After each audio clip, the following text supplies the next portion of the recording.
Hey guys, Frank here, and today we're looking at the Nike Pegasus 37.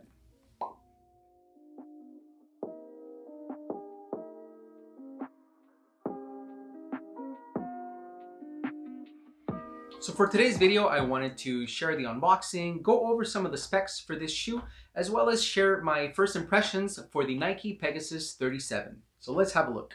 So other than just looking good, this shoe, like most of its predecessors in the Pegasus line, is still a very capable shoe. So let's have a look at what has changed exactly and what are some of the specs on the 37. The shoe we're looking at in this review is the White Hyper Violet Flash Crimson Black colorway. I think this is probably the nicest color offered in this model. This shoe retails on Nike's website for $155 at the time this video was made, which is a pretty sweet deal if you compare it to the Adidas Ultra Boost 20, which goes for $250. The biggest update for this Pegasus is found in the midsole. Nike is no longer using Cushlon and has decided to go with a combination of Nike React Foam and a 4-foot Air Zoom unit. This Air Zoom unit is now larger than it was on previous generations at 20 psi for men and is top loaded in order to be closer to the foot and therefore more responsive. As far as the React Foam is concerned, it now replaces the Cushlon simply because it is lighter, more responsive, as well as more durable than its predecessor.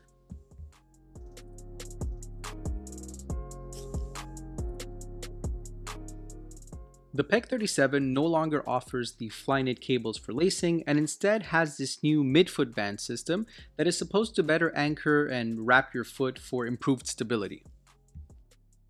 Nike also claims this mesh upper is now thinner than it was on the 36 in order to improve ventilation.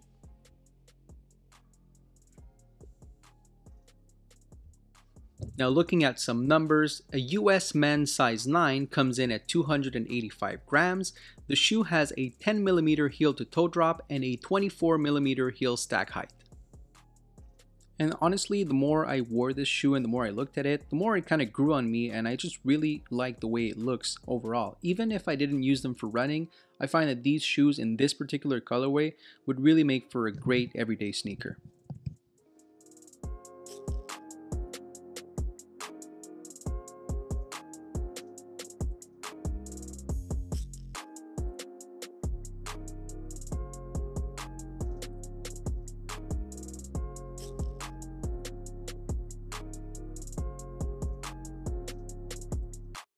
Though I had the shoe for a few weeks, I never actually took them out for a run because I was using my previous shoes or my Pegasus Trail just so I wouldn't mess them up with rain or snow. So I was lucky enough to catch a few days where there was no snow, no rain, everything was dry. So I finally took them out for a run to really see what they felt like.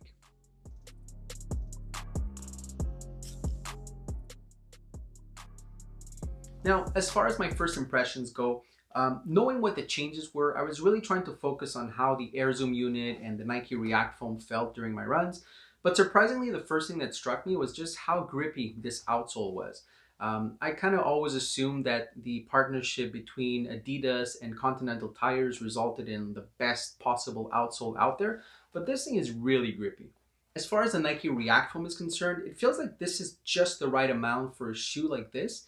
It didn't feel too squishy, but instead my impression is that Nike really tried to find a balance between the Air Zoom unit and the React Foam so that instead of being like super shock absorbent, it finds that really smooth transition. So it felt more like it was helping me in my stride more than anything else. So you really get a feeling that it improves that rolling or that push off that you get when you hit the ground.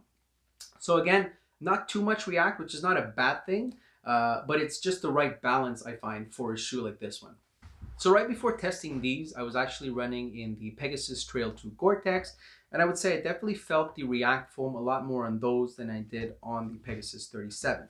Other than that, the upper, you definitely feel is very breathable, which is not necessarily a good thing in the winter. But again, these are not marketed as winter shoes anyways, but definitely a very breathable upper.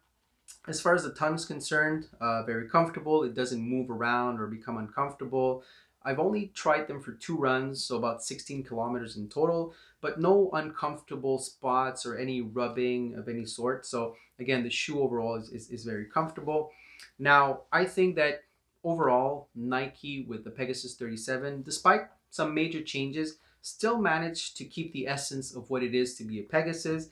And it still is what Nike always claimed a Pegasus was, which is a solid, all-around, everyday trainer that is meant mostly for people who perhaps are just getting into running or are not too sure where to go when it comes to running shoe. So again, the Pegasus is still a solid option.